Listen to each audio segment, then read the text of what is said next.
Pernah tak rasa penat atau susah nak tidur lepas guna phone lama-lama? Mungkin itulah sebabnya. Tapi apa sebenarnya yang kita tak nampak tapi memberi impak besar kepada tubuh kita? Benda tu namanya radiasi elektromagnetik. Merupakan satu radiasi yang kita dapat melalui telefon, laptop atau mana-mana peranti elektronik.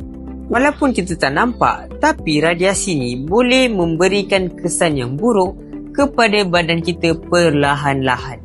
Tetapi ada cara untuk lebih tenang dan seimbang dalam dunia digital ini, iaitu biometric shield. Bantu mengurangkan kesan gangguan daripada peranti elektronik. Tak hanya bantu kita untuk rasa lebih fokus, tetapi dia juga boleh seimbangkan badan dan badan boleh jadi lebih bertenaga sepanjang hari. Kalau korang pun nak cuba biometric shield ni, dapatkan di kedai kami.